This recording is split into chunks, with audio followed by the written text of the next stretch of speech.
The first thing I saw that morning was a deputy sheriff standing in front of a $12 million pipeline project with his hand raised like he was stopping traffic. Behind him, 3 excavators sat idling beside my ranch gate. White contractor trucks stretched down the gravel road for nearly a quarter-mile. Men in hard hats stood around holding survey maps, waiting for someone to tell them whether they could move forward or pack everything up and leave. The sun had barely started climbing over the Texas hills, and already somebody was about to have a very expensive morning. Standing beside a black SUV near the entrance was Vivian Hartwell, president of the Silver Creek Ridge HOA. She wore a cream-colored blazer and carried a leather folder tucked under one arm. The smile on her face told me everything I needed to know. Vivian thought she had already won. "Good morning, Mr. Mercer," she called as I stepped out of my truck. "Looks like we're finally getting started. Getting started on my ranch." I closed the truck door and looked past her toward the equipment. A contractor was already giving instructions. Workers unloaded orange survey stakes from a trailer. Somebody had even placed temporary markers along the edge of my pasture, as if permission was just a formality. Funny thing about land. People only seem interested in ownership after they've convinced themselves they don't need it. "You're early," I said. Vivian smiled wider. "The pipeline company wants to stay ahead of schedule. Everything has been approved." Approved. That word seemed important to her. She said it like it settled every possible question. Behind her, one of the contractors nodded confidently. Another worker unfolded a large map across the hood of a pickup truck. Nobody looked worried. Nobody looked uncertain. They all acted like the project was already underway. Then Vivian opened the folder and handed me a stack of documents. County coordination, utility approvals, HOA authorization. She tapped the papers with one manicured finger. "Everything is right there." I took the documents and started reading. At first glance, everything looked official. Signatures, stamps, legal descriptions, survey, references. The kind of paperwork designed to make people stop asking questions. A deputy stood nearby with his hands resting on his duty belt, watching quietly. That caught my attention more than the paperwork did. Deputies usually don't show up before sunrise unless somebody expects trouble. Vivian mistook my silence for defeat. "Most people did. I know this must be disappointing," she said. "But progress benefits everyone." I kept turning pages. Then I stopped. Just for a second. Something small caught my eye. Not a missing signature. Not a missing stamp. Something else. One line. One reference. One detail that seemed strangely absent. My expression didn't change. My pulse didn't change. But inside my head, a very different conversation had just started.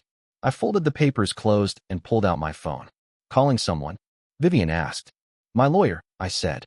For the first time that morning, the contractor nearest the gate stopped smiling. And the reason why wouldn't become clear until much later. "My lawyer?" Vivian repeated with a small laugh. "That seems a little dramatic." Around us, nobody stopped working. One contractor climbed into an excavator. Another began unloading equipment from a trailer. The deputy near the gate shifted his weight slightly, but said nothing. If anyone there thought the situation was unusual, they certainly weren't showing it. Vivian folded her arms and looked across the pasture behind me, as if she were already imagining the finished project. "Mr. Mercer, I understand people get attached to land," she said. "But this pipeline benefits thousands of residents. The approvals have already been completed." There it was again. Approved. She loved that word. Some people treat paperwork like proof. Other people treat it like a weapon. Vivian seemed to believe it was both. I slipped my phone back into my pocket after leaving a message for Clara. No panic. No arguments. No speeches. Just a message. Vivian appeared almost disappointed by my reaction. I think she expected resistance. Maybe she expected yelling. Maybe she expected me to stand in front of the equipment and create some kind of scene. Instead, I simply looked around at the operation they had assembled. Utility contractors, survey crews, project managers, even a portable office trailer parked near the county road. Somebody had invested a lot of money preparing for this morning. "You know," Vivian continued, "most property owners would be excited about the improvements this project brings." I glanced toward the deputy. "Is that what this is?" I asked. "An improvement?" The deputy cleared his throat, but wisely avoided answering. Vivian smiled. "Economic growth, infrastructure expansion, increased property values." She sounded like she had practiced those lines in front of a mirror. Nearby, A man wearing a utility company jacket approached with a clipboard. "Mrs. Hartwell," he said, "we'll be ready to begin preliminary staking in about 10 minutes. Vivian nodded confidently. "Perfect." Then she turned back toward me. "You see? Everything is moving exactly as planned." Maybe that was what bothered me most. Not the machinery, not the contractors, the certainty. Vivian wasn't acting like someone who hoped she was right. She was acting like someone who had never considered the possibility of being wrong. A few residents from Silver Creek Ridge had even gathered along the road to watch. Word spreads quickly in HOA communities. Some stood beside golf carts. Others held coffee cups while observing the equipment like spectators at a parade. One man actually gave Vivian a thumbs up. She returned it with a smile. The whole thing felt less like a construction project and more like a victory celebration. Then my phone buzzed. "Clara." I stepped a few feet away before answering. "Tell me you found something," she said immediately. I looked down at the documents again. "I found something," I replied. "I'm just not sure what it means yet." There was a pause on the line. "Send me photos of every page." "Already did." Another pause. Then her tone changed slightly. Not alarmed. Not excited. Just focused. "Good," she said. "Give me an hour." I ended the call and slipped the phone away. Vivian watched the exchange carefully. "Your lawyers sound optimistic?" she asked. "Hard to say." "Well," she said, smiling again, "I wouldn't waste too much money fighting this. Sometimes progress is inevitable." I looked at the folder in my hand one more time. Because the more I examined those pages, the more one question kept bothering me. Not whether the project had been approved, but why somebody had gone to so much effort to make sure nobody looked too closely at the details. Clara called back 43 minutes later. By then the contractors had finished unloading most of their equipment, and the activity around my gate looked less like preparation and more like the beginning of a permanent operation. Survey crews were walking the edge of the pasture carrying GPS units. Utility representatives stood in small groups reviewing maps. Vivian Hartwell remained near her SUV, greeting arriving HOA board members as if she were hosting a ribbon-cutting ceremony. The confidence never left her face. "Tell me what you found," I said when I answered the phone. Clara didn't respond immediately. That alone got my attention. Clara Bennett had been practicing property law for nearly 20 years. She wasn't the type to hesitate. "I'm looking at the documents right now," she finally said. "And something feels wrong." I looked toward the contractors. "Wrong how?" "I don't know yet." Another pause. Papers shuffled on her end of the line. The approvals are there. The references are there. The legal descriptions appear complete. But one survey reference should be showing up repeatedly, and it isn't. I glanced back at the folder Vivian had given me. That's what caught my attention too. "Exactly." Clara sounded thoughtful now. "It's almost like somebody built the paperwork around something instead of through it." I wasn't entirely sure what that meant, but I knew Clara well enough to recognize when she trusted her instincts. "Can you prove anything?" I asked. "Not yet." Not yet. Those two words mattered. Because Clara wasn't saying the documents were valid. She wasn't saying they were invalid either. She was saying she needed more information. Nearby, one of the surveyors drove another orange stake into the ground. The metallic sound echoed across the pasture. Vivian noticed me watching and smiled again. She even gave a small wave. The kind people use when they think the outcome has already been decided. "Listen carefully," Clara continued. "Has anyone from the county actually arrived?" I looked around. "Not that I've seen." "Interesting. Why?" "Because a project this size usually attracts more oversight than this." That observation stayed with me after the call ended. A few minutes later, another pickup truck rolled through the gate area. A man wearing a utility company badge stepped out carrying a large tube of rolled engineering plans. He walked directly toward Vivian. The two spoke briefly before laughing about something. Whatever concern existed on my side of the fence clearly wasn't affecting theirs. Then something unexpected happened. The deputy who had been standing quietly near the entrance started walking toward me. He wasn't in a hurry. Just curious. "Morning, Mr. Mercer," he said. "Morning." He glanced toward the contractors. "Big project." "Looks that way." The deputy nodded slowly. "You ever get the feeling everybody knows something except the people standing closest to it?" That was an unusual question coming from a law enforcement officer. "Sometimes," I replied. He looked back toward the paperwork folder in my hand. "Funny thing is, I've been out here since before sunrise. And nobody seems interested in talking about how this all came together." Then he walked away before I could ask another question. I watched him cross the gravel road and return to his patrol vehicle. Meanwhile, my phone vibrated again. Another message from Clara. Just 6 words. Find out who ordered the survey. At that moment, I realized we might not be looking at a paperwork mistake after all. We might be looking at the beginning of something much bigger. The message sat on my screen for several seconds. Find out who ordered the survey. Simple question. Complicated answer. Most people think large projects begin when the equipment arrives. They don't. They begin months earlier with paperwork, meetings, signatures, and assumptions. Somewhere along the way, somebody had decided this pipeline belonged on my ranch. The question was who. I slipped my phone back into my pocket and started walking toward the survey crew. Nobody stopped me. Nobody had any reason to. The workers were focused on their assignments, checking coordinates, and placing markers across the edge of the property. One younger survey technician was reviewing data on a tablet when I approached. Morning, I said. He nodded politely. Morning, sir. Who hired your company? The question seemed harmless enough. He opened his mouth to answer, then hesitated. I'm not really supposed to discuss project administration. That wasn't a no. It was something else. Before I could ask another question, a voice interrupted from behind me. Is there a problem? Vivian Hartwell was approaching across the grass. Her smile was still there, but it looked slightly tighter than before. Just talking, I said. Well, let's not distract the crews. She turned toward the technician. We have a schedule to maintain. The technician immediately looked relieved. That reaction caught my attention. People usually relax when a problem leaves, not when a question leaves. Vivian waited until the technician returned to work before facing me again. You seem very interested in this survey. Shouldn't I be? Her smile returned. Everything has already been reviewed. There was that word again. Reviewed. Approved. Authorized. Vivian loved official-sounding language. The problem was that truly confident people rarely repeat themselves. As the morning continued, more vehicles arrived. Utility representatives. Engineering consultants. Additional HOA board members. The gathering had started to resemble a corporate event instead of a construction site.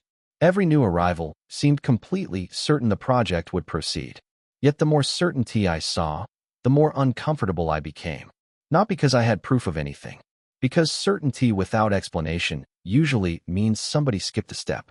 Around noon, Clara called again. This time she sounded less puzzled and more concerned. I pulled some county records. Find anything? Not exactly. That doesn't sound reassuring. It shouldn't. Papers rustled in the background. The survey company handling the route isn't the issue. Then what is? Another pause. The timeline. I leaned against my truck. What about it? Certain approvals appear to have moved unusually fast. How fast? Fast enough that I'm trying to understand why. That answer bothered me more than if she had found a direct problem. Unexpected speed meant influence. Influence meant pressure. And pressure usually meant somebody wanted something finished before too many questions were asked. I looked across the pasture toward the contractors. One excavator had already moved closer to the property line. Several workers were discussing staking locations. Everything appeared normal. Maybe too normal. Keep digging, I said. I plan to. Clara's voice lowered slightly. And Ethan? Yeah. Don't assume this is just about a pipeline. The line went silent. For the first time all day, I found myself looking beyond the equipment, beyond the contractors, and beyond Vivian Hartwell. Because if Clara was right, then whatever we were dealing with wasn't a construction project. The pipeline was only the visible part.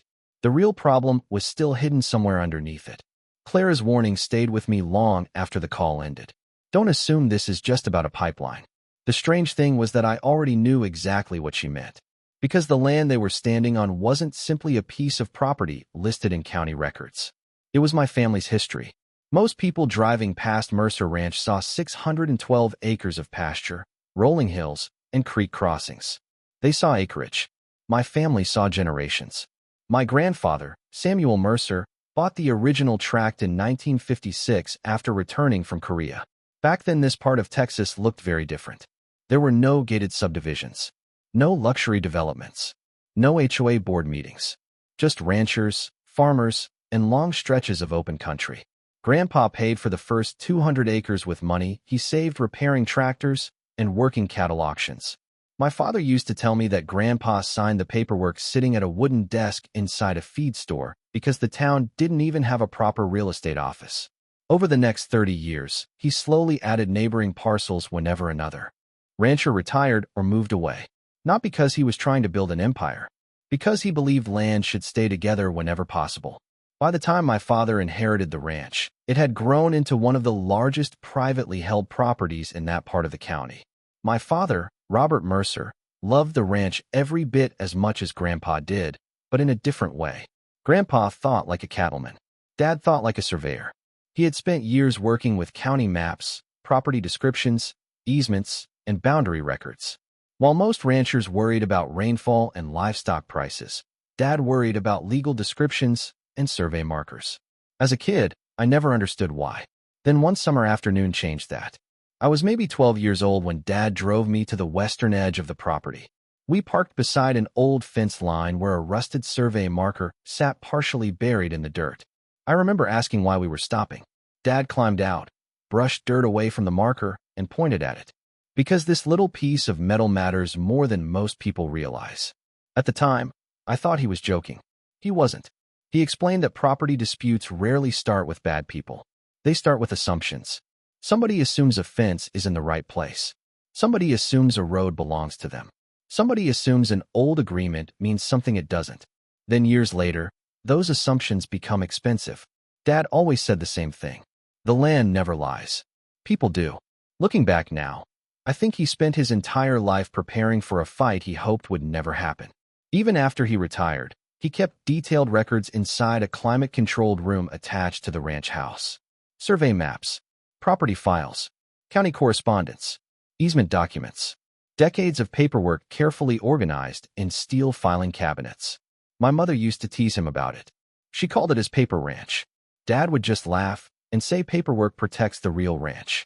Standing there years later, watching contractors prepare to push a pipeline across family land, I found myself thinking about those filing cabinets for the first time in a very long while. Because, somewhere inside that room, my father had preserved documents most people would have thrown away decades ago. The kind of records nobody remembers until suddenly they become important. And for reasons I couldn't fully explain yet, I was beginning to suspect that whatever Clara was looking for might have been sitting inside those cabinets all along. That evening, after most of the contractors had gone home and the noise around the gate finally faded, I drove out to the southern meadow. It sat nearly a mile from the main ranch house, tucked between a limestone ridge and a narrow creek that wound through the property like a ribbon of silver. The sun was sinking behind the hills, painting the grass in shades of gold and amber. A light breeze moved across the pasture. Cattle grazed quietly in the distance. If somebody had driven through that field for the first time, they probably would have seen nothing special, just another piece of Texas ranch land. To me, it was the most important place on the entire property.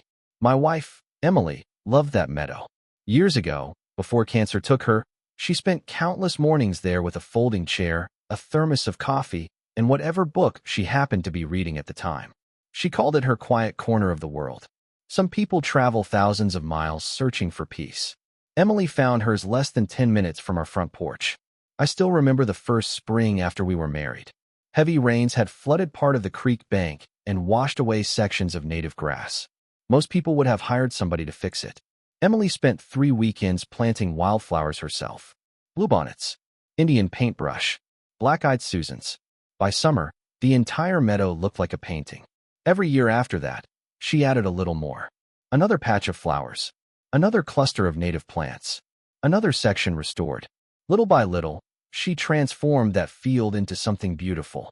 After she got sick, the meadow became even more important. There were days when treatment left her exhausted. Days when walking across a room felt difficult. But whenever she felt strong enough, she wanted to be there. We built a cedar bench, overlooking the creek so she could sit comfortably and watch the sunset. Some evenings we talked for hours. Other evenings we barely spoke at all. We just listened to the water moving through the rocks and watched the shadows stretch across the grass.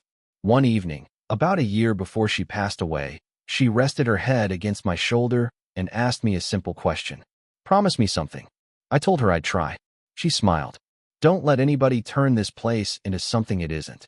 At the time, I thought she was talking about developers, luxury homes, subdivisions, the kind of growth spreading through every county outside Austin. Maybe she was. Or maybe she understood something I didn't yet. After Emily was gone, I kept visiting the meadow. Some mornings before sunrise. Some evenings after finishing ranch work. It helped. Grief doesn't disappear. It just changes shape. Certain places make carrying it easier. That was one reason the pipeline bothered me more than Vivian Hartwell could possibly understand. To her, the route was a line on a map, a utility corridor, an infrastructure improvement. To me, it crossed part of the land Emily loved most. Not because anyone had told me the final route yet. Not because I had proof of anything. Just a feeling. An uneasy feeling I couldn't shake. Standing there that evening, looking across the meadow as the last light faded from the sky, I found myself wondering something that hadn't occurred to me before. If the project was truly as straightforward as Vivian claimed, why did every answer seem to create two new questions? And why did it feel like somebody had gone to extraordinary lengths to make sure nobody looked too closely at where that pipeline was actually supposed to go? The next morning, I returned to the gate earlier than usual. The contractors hadn't started heavy work yet, but activity was already building. Pickup trucks lined the shoulder of the county road. Survey crews were moving between markers with tablets and GPS equipment. The pipeline project looked more organized than ever. That should have reassured me. Instead, it did the opposite. Because the more I watched, the more small details stopped making sense. Around 7:30, I noticed a white engineering truck parked near the temporary office trailer. Two men were studying a large map spread across the hood. One of them pointed toward the southern section of my ranch and shook his head. The other immediately folded the map and looked around before either of them noticed me watching. It wasn't much, but it was enough to catch my attention. A few minutes later, another odd thing happened. One of the survey technicians walked toward a cluster of markers near the eastern pasture. He checked coordinates twice, entered something into his tablet, then pulled a stake out of the ground entirely. Not moved. Removed. Another technician approached him. The two exchanged a few words before driving a new stake roughly 40 yards away. Again, not a huge event by itself. Survey adjustments happen all the time. But taken together with everything else, it felt different. Like people were quietly correcting something they didn't want discussed openly. Around mid-morning, Clara called. "I need you to answer a question for me," she said. "Go ahead. Have you seen the actual route map?" "Only portions of it. Not summaries. Not exhibits. The full route." "No, that's becoming a problem." I leaned against the fence near the gate. "Why?" "Because every version I've located references the route differently."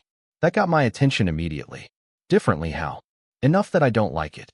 Clara rarely spoke in vague terms.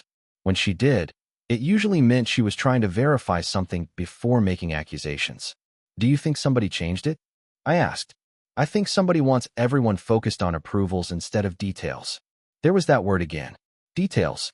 The deeper Clara dug, the more everything seemed to revolve around details. Not major documents. Not dramatic discoveries. Small inconsistencies. Tiny questions. Pieces that didn't fit together correctly. After we ended the call, I spent another hour driving around the ranch. Mostly observing. Mostly thinking. Then I saw something that finally pushed my concern into genuine suspicion. Near the southern meadow, a fresh orange ribbon had been tied to a fence. Post sometime during the previous 24 hours. It hadn't been there before. I knew because I had driven past that exact location the evening before. I stopped the truck and got out.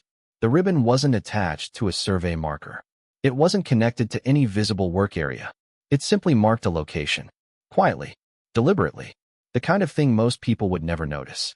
Standing there beside the fence, I looked across the meadow Emily loved and felt a cold knot settle in my stomach. Because for the first time since this whole situation started, I wasn't wondering whether something was wrong. I was starting to wonder how many people already knew it. The orange ribbon bothered me enough that I called Clara the moment I got back to the ranch house. She listened quietly while I described what I had found near the meadow. When I finished, there was a brief silence on the line. "Take pictures of it," she said. "Already did." "Good. Don't remove it." "You think it matters?" "I think everything matters right now."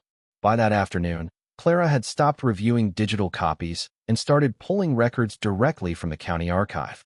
If you've never spent time inside a county records office, it's hard to explain what those places are like.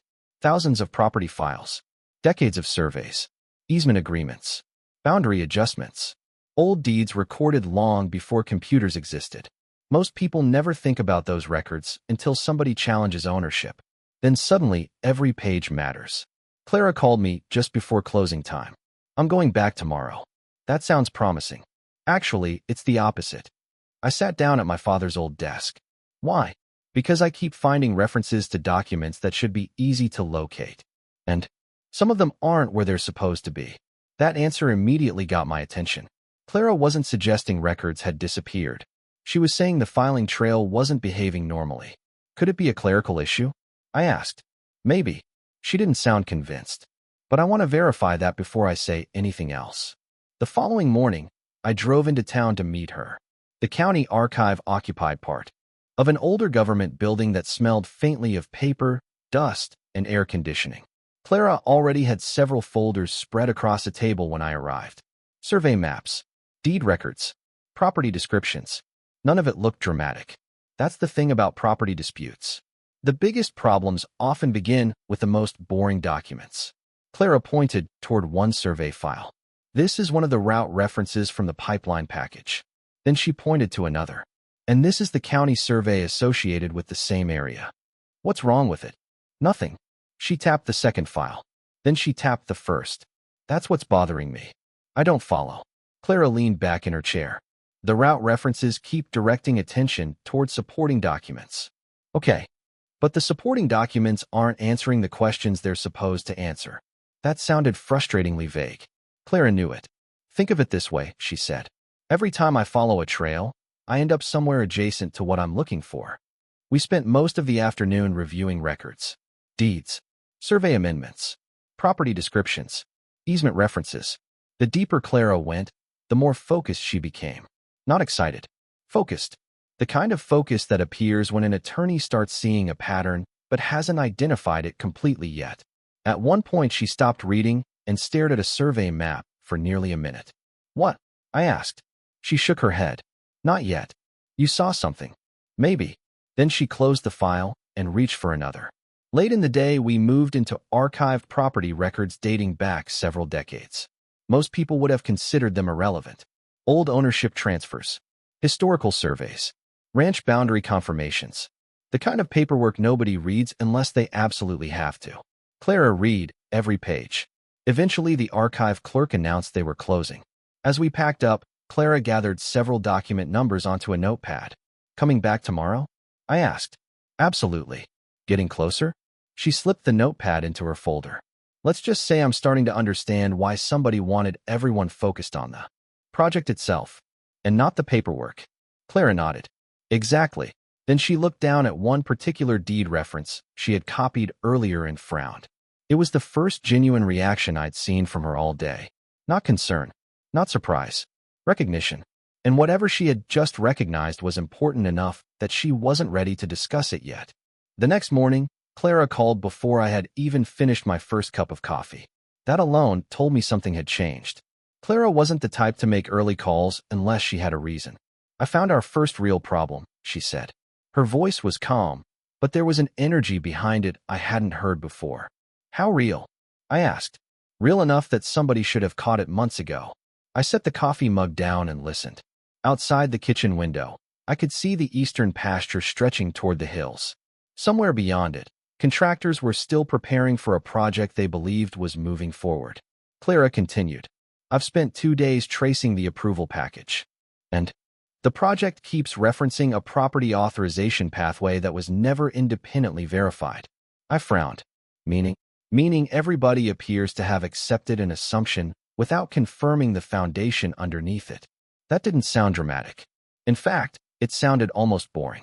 But property law has a funny way of turning boring mistakes into expensive disasters. What assumption? I asked. Not yet. Clara immediately shut that door. I want to verify one more thing before I start making accusations. That answer frustrated me, but I understood it. Lawyers survive by proving things, not guessing them. A few hours later, I drove into town and met her at the archive again. This time she had several maps spread across the table. Survey overlays, county plats, historical property records. Colored markers highlighted sections of various documents. It looked less like legal research and more like somebody assembling a puzzle. Clara pointed toward one file. See this? What am I looking at? A reference chain. Okay. Every major approval relies on it. I studied the documents, but still couldn't see what she was seeing. Clara wasn't interested in explaining yet. Instead, she showed me another survey file. Then another. Then a deed record. At first they looked unrelated. Eventually a pattern began emerging. Not a solution. A pattern. The same assumption appeared over and over again. Different documents. Different years. Different agencies. Same assumption. Nobody questioned it. Nobody challenged it. Everybody simply accepted it. That's discovery number one, Clara finally said. The project isn't standing on confirmed facts.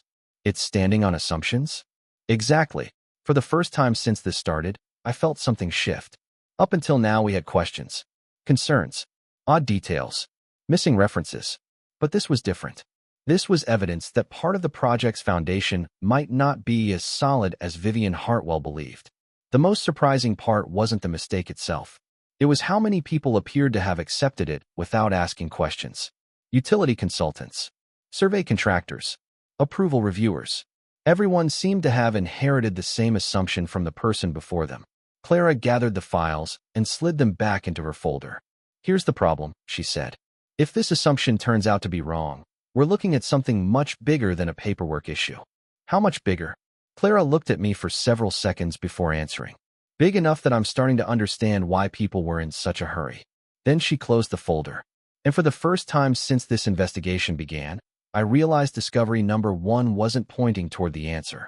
It was pointing toward a much larger question nobody had bothered to ask. Discovery number one should have slowed things down. It didn't. If anything, it had the opposite effect. Within 48 hours, Vivian Hartwell became more aggressive than she had been since the pipeline project began.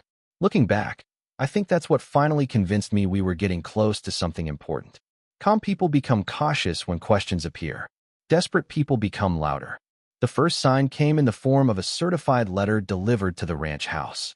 Inside was a formal notice from the Silver Creek Ridge HOA. According to the document, my actions were interfering with an approved infrastructure project that benefited the community.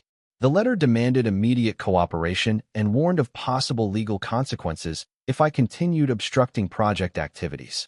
I actually laughed when I finished reading it. Up to that point, I hadn't blocked a single worker. I hadn't removed any equipment. I hadn't interfered with any contractor. The accusation itself made no sense.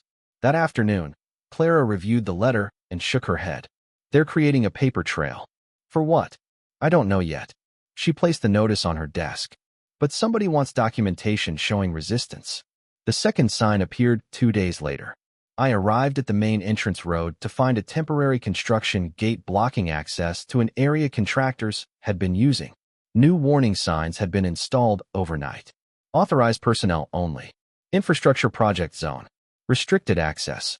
The signs weren't technically preventing me from entering my own ranch, but they were clearly intended to send a message. Vivian happened to be standing nearby when I pulled up. Safety precautions, she explained with a smile. You understand. Of course. We can't have unauthorized people wandering through active work zones. I looked at the road behind her. Interesting choice of words. Her smile tightened slightly. For the first time, I noticed something else behind her confidence. Irritation. Questions were slowing her timeline. She didn't like it.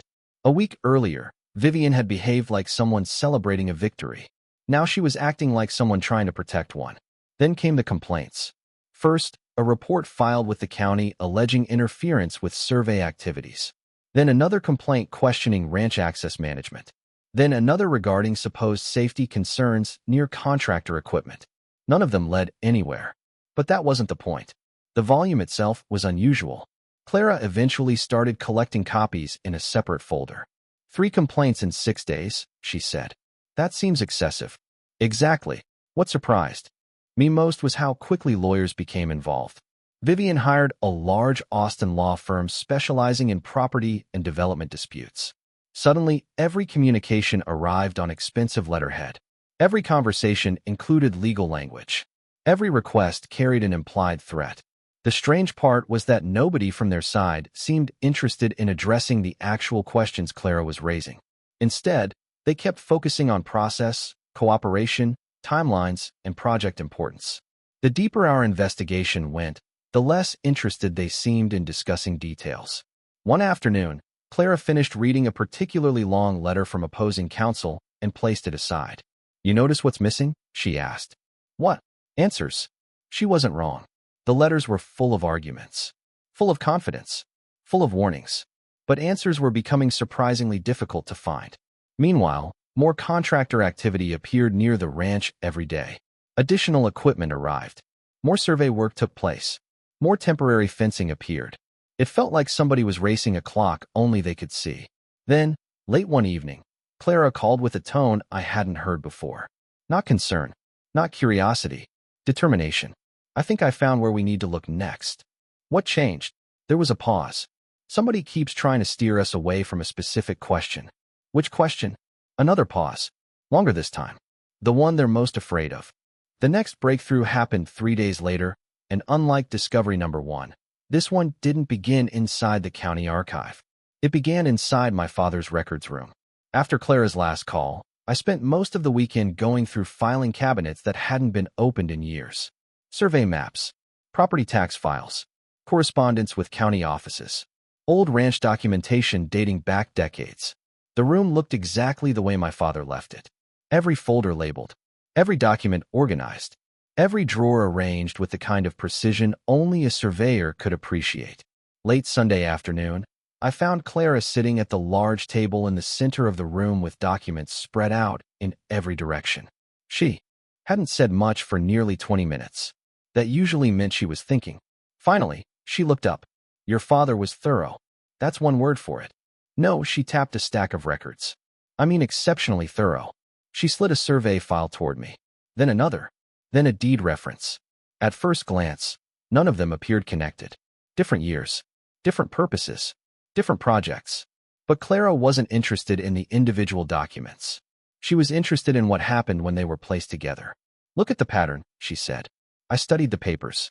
I'm not seeing it. Most people wouldn't." She pointed to a series of property descriptions spanning several decades. "Notice how everyone keeps referencing the same underlying framework." I nodded slowly. "Okay. Now notice how nobody ever seems to verify it independently." That sounded familiar. Discovery number 1 had already shown us that assumptions were being repeated. Discovery number 2 went further. Much further. Clara stood and walked toward a wall map my father had mounted years earlier. Colored pins marked survey points across the ranch. Property boundaries. Historical reference locations. She pointed toward one section and folded her arms. "This area keeps appearing. Why does that matter?" "Because everybody assumes they understand its role. And they don't." Clara didn't answer immediately. Instead, she handed me another document. An older one. Much older. The paper itself had yellowed with age. I read through portions of it, then looked back at her.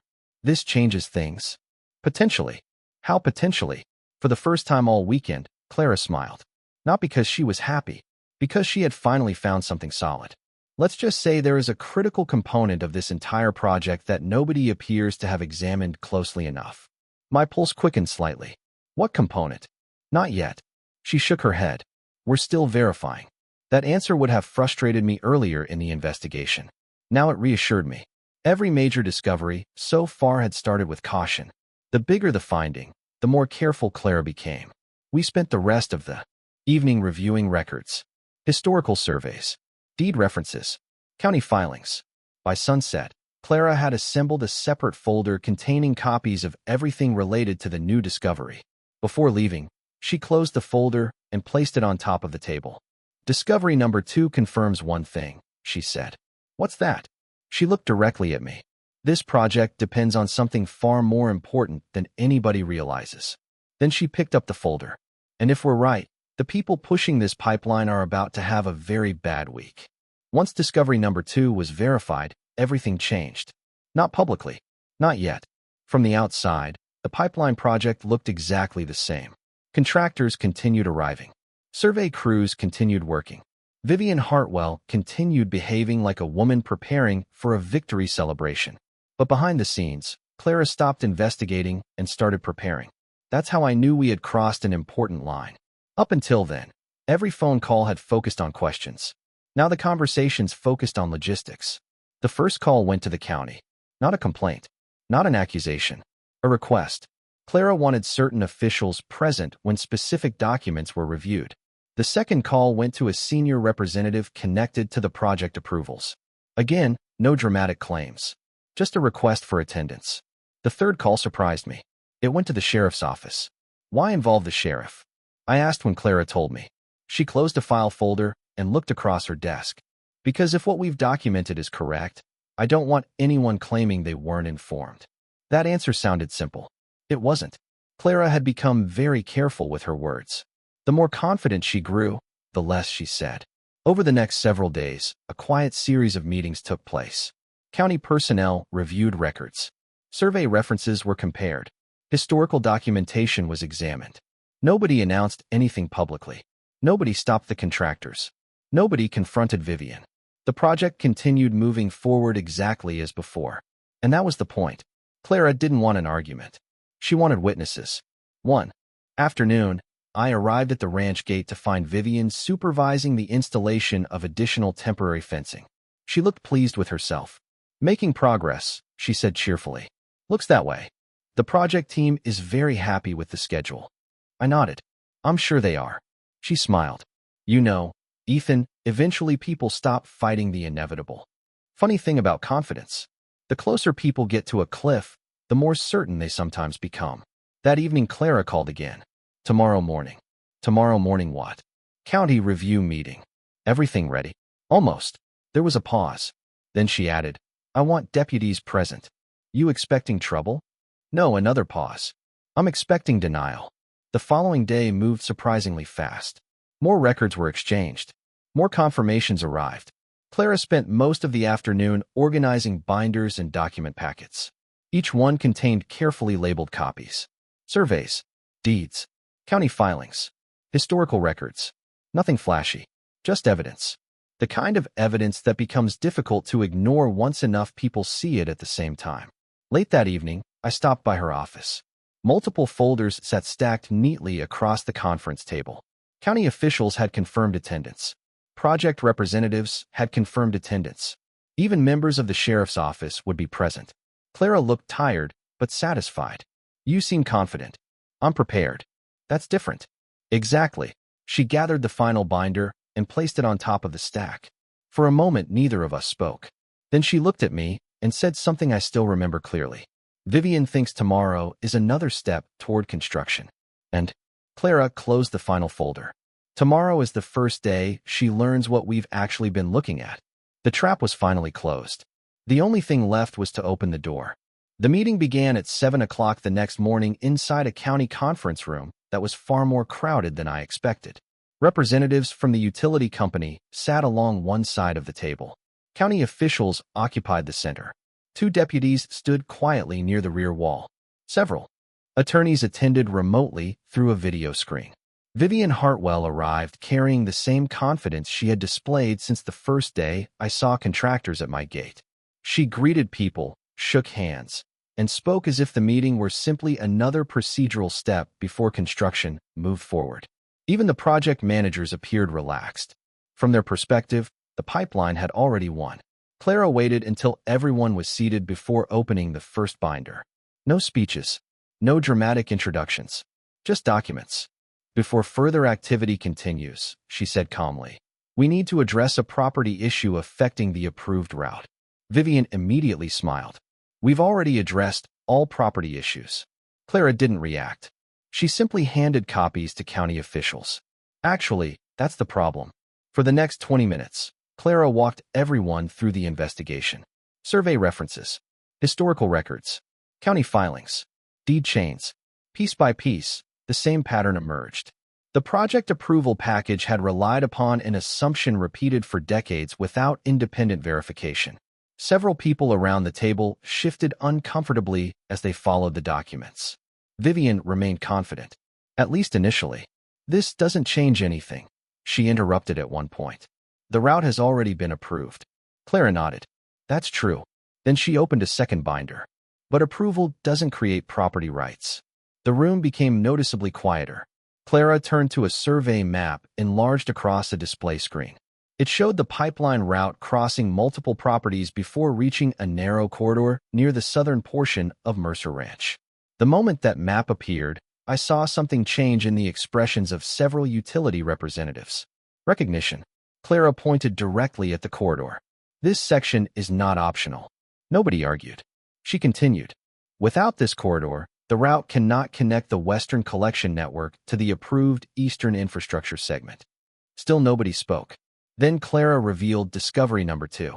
The critical corridor everyone assumed was available had never been independently verified through the complete deed history. For years, agencies, consultants, and project planners had relied on inherited assumptions instead of original ownership records. Clara then placed a series of historical surveys beside modern maps. The comparison was devastatingly simple. My father's archived records matched the original county filings. The original county filings matched the historical deed descriptions, and together they established something nobody in the project approval process had properly confirmed. Mercer Ranch retained exclusive ownership and control over the corridor required to complete the route. Not part of it, not an adjacent section. The corridor itself. The room went completely silent. Vivian stared at the screen. One utility attorney leaned forward and began flipping through documents rapidly. Another requested copies of specific exhibits. Clara wasn't finished. She then produced the final piece.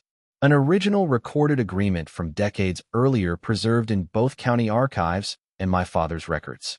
The document confirmed that no transferable access rights had ever been granted across the corridor being relied upon by the project team. The assumption at the center of the entire approval package was wrong. Not technically wrong, fundamentally wrong. The pipeline wasn't facing a minor adjustment. It was missing the legal foundation required for the route to exist. For the first time since this entire situation began, Vivian Hartwell stopped smiling. A county official reviewed the documents again before looking up. Are these records verified? They are, Clara replied. Another official nodded slowly. Then the current route cannot be relied upon as approved. That was the moment everything changed. Not because somebody won an argument. Because the paperwork finally caught up with reality. And reality said something Vivian Hartwell never expected to hear. The most important piece of the entire $12 million project belonged to the one property owner she had spent months trying to ignore. What happened after the reveal was something no amount of confidence could stop. For months, Vivian Hartwell had built her authority on the assumption that the project was inevitable. In less than an hour, that assumption collapsed in front of everyone who mattered. The first sign came from the utility company's legal team. Up until that point, they had treated the meeting like a routine review. Once Clara finished presenting the deed chain and historical records, their attitude changed immediately. Attorneys who had barely spoken all morning suddenly began requesting copies of every exhibit. One project manager left the room to make a phone call and didn't return for nearly 30 minutes. Another sat staring at the route map with both hands folded over his mouth. Nobody looked confident anymore. Meanwhile, Vivian was trying desperately to regain control of the conversation. This is being exaggerated, she said.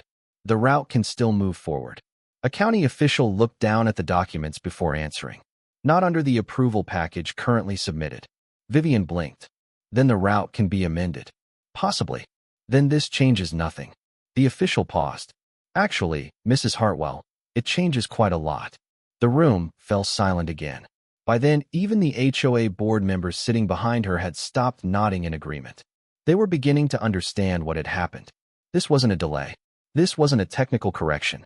The foundation of the entire project had been built on an assumption that failed the moment someone checked the original records. Then things became worse. Much worse. The county attorney joined the discussion remotely and reviewed the documentation live. After nearly 20 minutes of questions, he reached the same conclusion Clara had already established. The route depended on property rights that did not exist. Not missing paperwork. Not incomplete paperwork.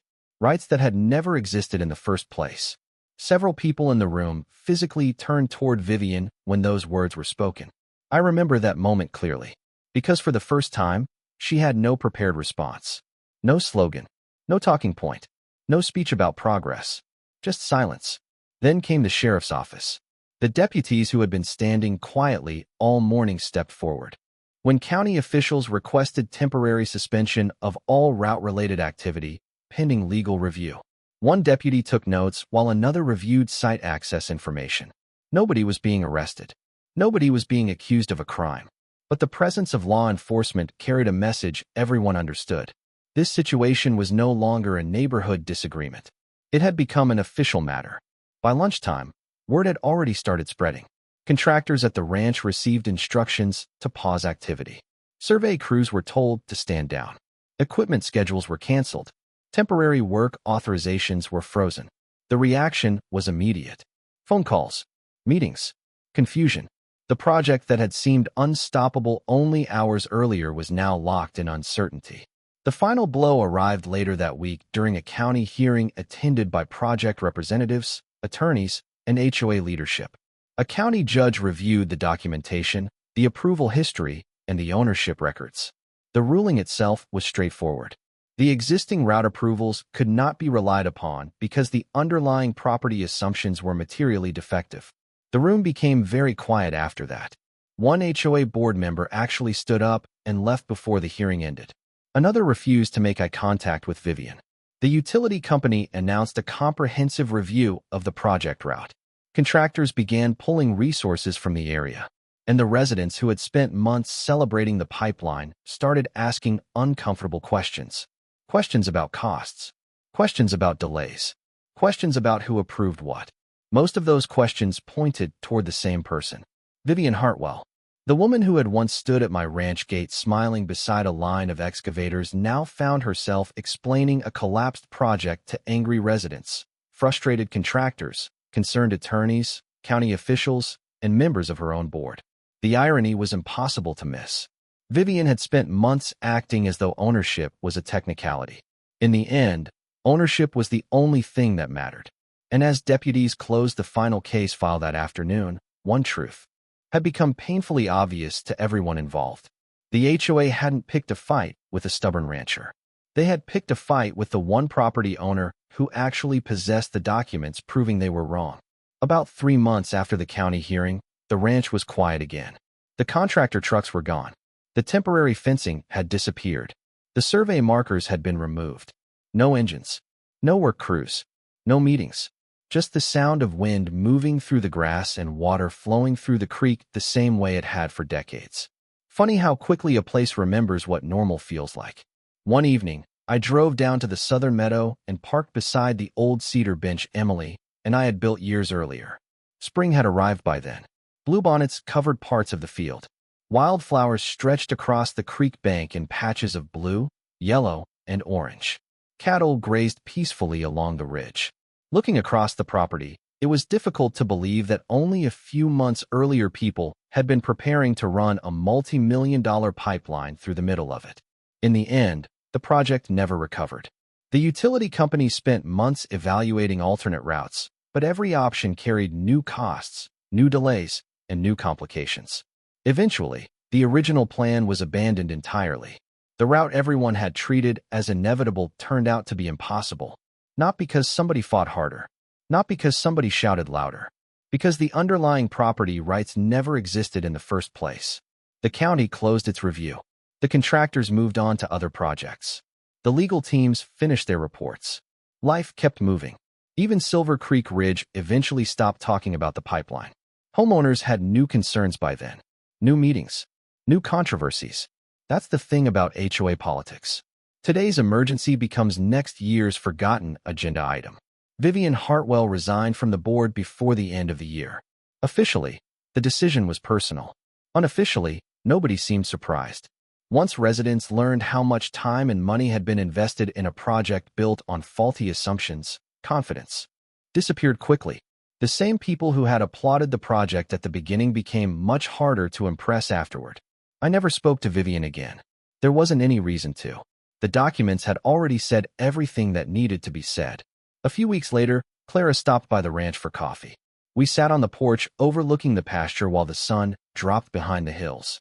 "Your father would have enjoyed this outcome," she said. I laughed. "Probably. He kept records most people would have thrown away." "That sounds like him." Clara smiled. "Turns out he was protecting something more valuable than land." After she left, I found myself thinking about that for a long time. Because she was right. My father hadn't spent decades preserving surveys, deeds, and county records because he enjoyed paperwork. He understood something many people forget. Ownership isn't just about what you have. It's about proving what you have when somebody eventually questions it. As the sun disappeared behind the ridge, I walked down to the meadow one last time.